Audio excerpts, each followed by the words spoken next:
Well, g'day everyone. So something a little different today. I'm going to do a build project, and what I'm going to do is I'm going to build a fishing rod holder, a fishing rod stand, and I'm going to build it out of reclaimed timber. So the idea will be I'll go and find a couple of old pallets like this, try and get ones with timber in reasonable condition, don't need to be great though. Knock them apart, take the nails out, clean the timber up and build a fishing rod stand. Okay, so I've gone ahead and knocked the pallet apart. I've taken all the nails out and this is the timber that I'm left with. So I'll just lay out on the bench here roughly how the stand's going to go. So that'll be the base, top, just bear with me here, sides,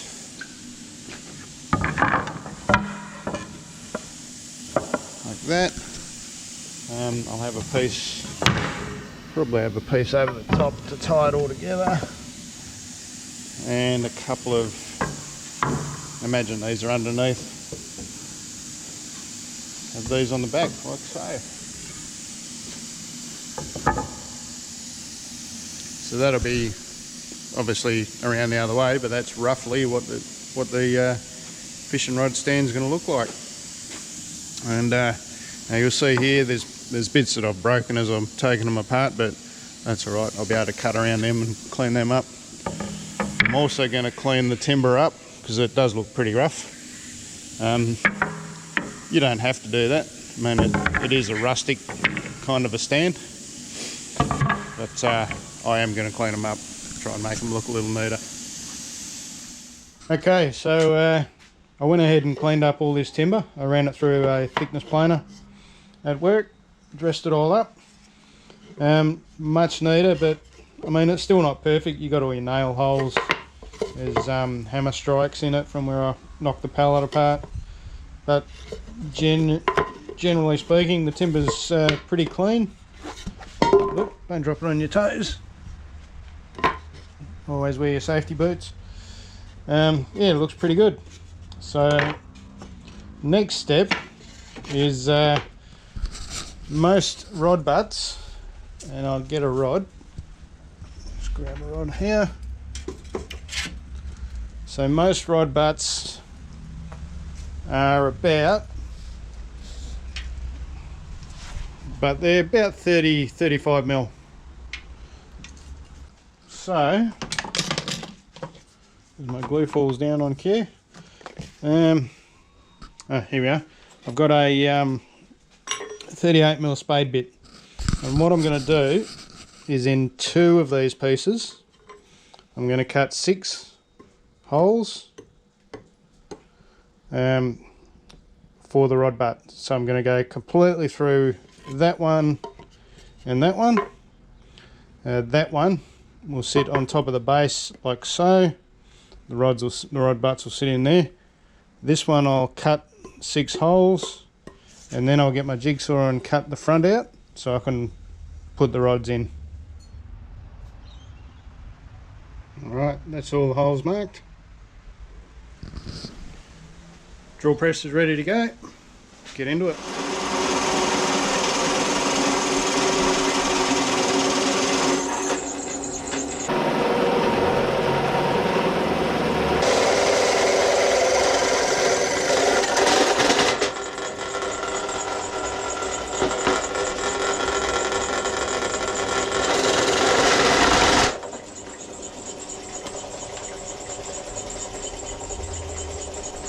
Perfect.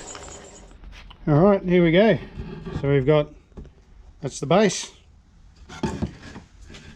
That's the top.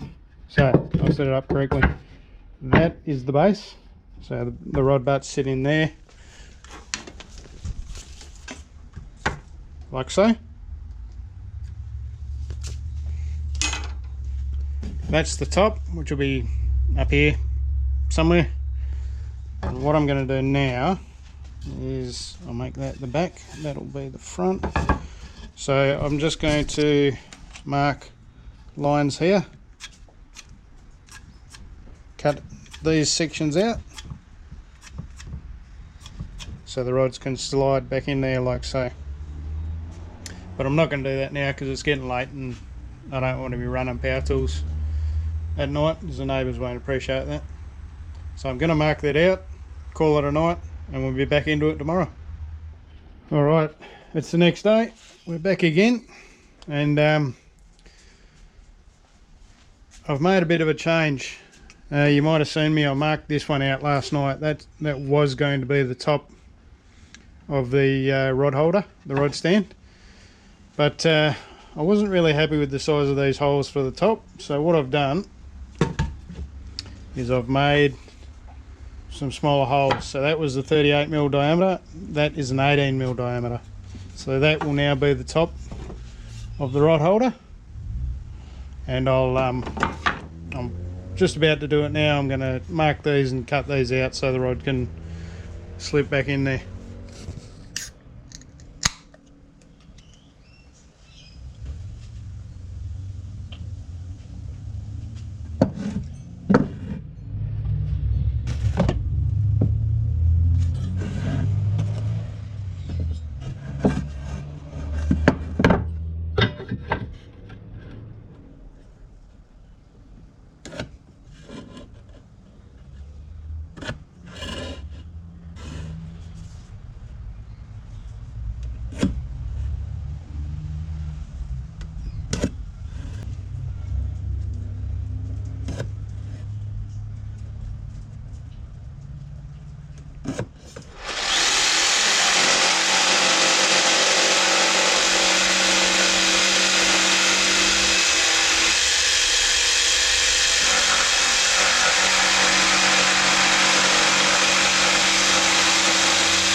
So here we are, they're all cut out. I'm not going to bother smoothing that out too much. I might just get the file and get rid of some of those daggy bits. But I'm not overly concerned about it. And so I'll just give you a quick demo. Bottom down there, sit back in the slot like so. And I'm sure you're all sitting there saying, but Andy, what stops the rod from falling out the front like that? Well, I'm glad you asked. What I've done, roll it over, I've routed a groove in the bottom of the timber all the way along, and I've got myself a strip of 3mm rubber which I'm going to lie in there. I'm going to glue that and screw that into position like that. And then I'm going to cut one side of it so it'll fold and the rod will slide past it, and then that'll stop it from coming back out.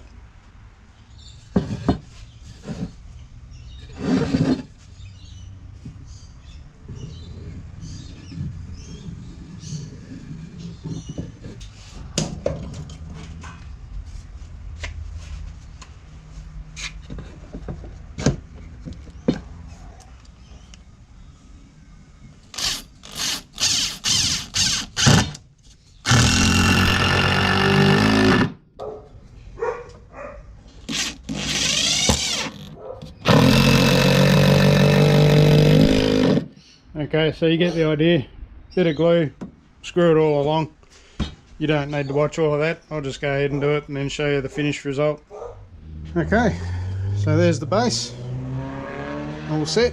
And I've also glued and nailed the strip of rubber in there. And all I'm going to do to have that ready is I'm just going to go down one side, cut that rubber, and that'll give me the flexibility I need to get a rod in there, but the stiffness to stop it coming back out on its own.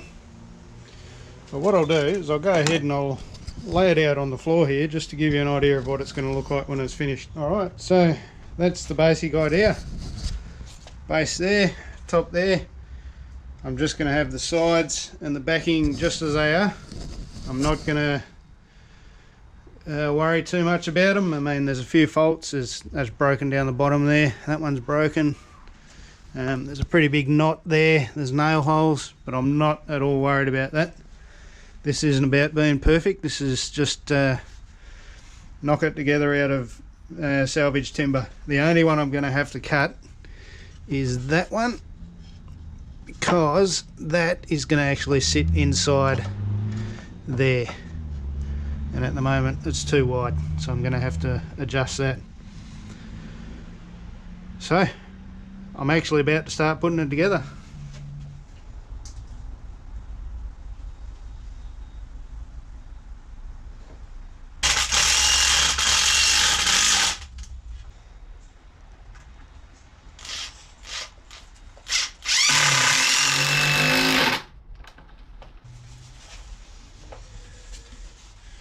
Alright, let's see if this rubber works or if it's too thick.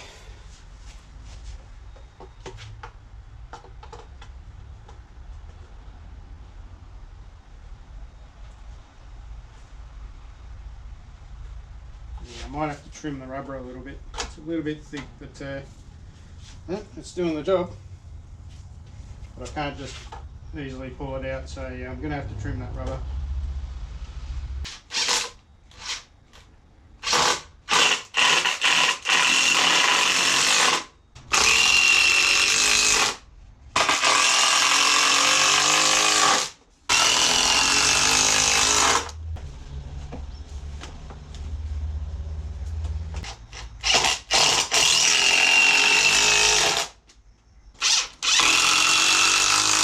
Alright, bring it over in the light here so you can see it a bit better.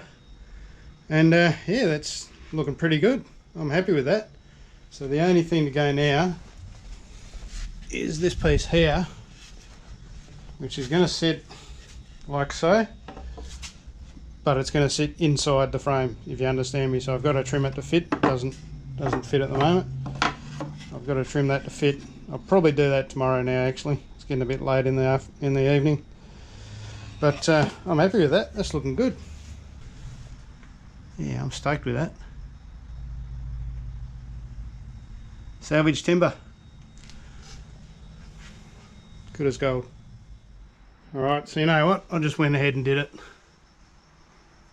So that, apart from cutting these rubbers and trimming them so it's easier to get the rods in and out, that is complete.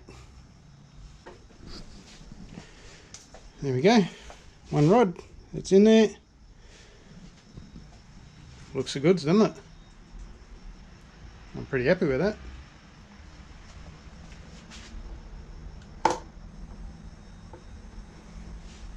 Yeah, I'm stoked with that. Anyway, so I've got to trim these rubbers. I've got to get them right, they're not right yet. And we'll come back tomorrow when we've got a bit of daylight. Pretty dark outside, and we'll get some good photos of it and we'll finish the video. Anyway, see you then. Okay, so I've gone ahead and I've trimmed all the rubber inserts to how I want them, and all the glue is dried. It's all screwed together, so that is the finished product. That's one fishing rod stand. So as you can see, it's all salvage timber. It's pretty rough, really. There's broken bit here, broken here, broken here, great big knot there, nail holes everywhere. I haven't bothered filling, but it wasn't about getting the perfect bit of wood. It was about making something from an old pallet, salvage timber, and I think we've done a pretty good job of that. So why don't I go ahead, load it up with fishing rods, and we'll get the proper look at it.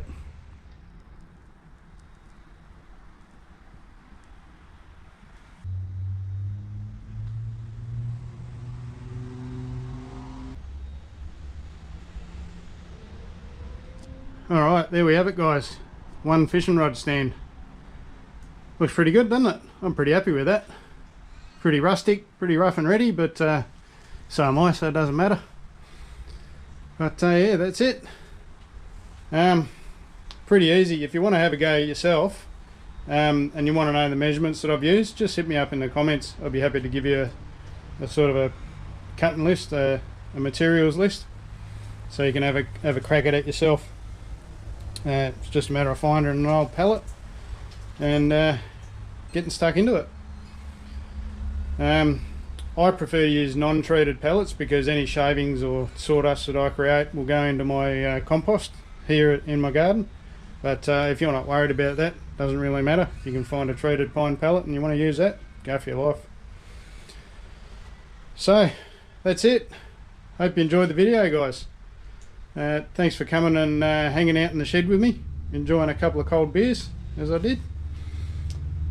As I said, I hope you enjoyed it. Tight lines. See you next time.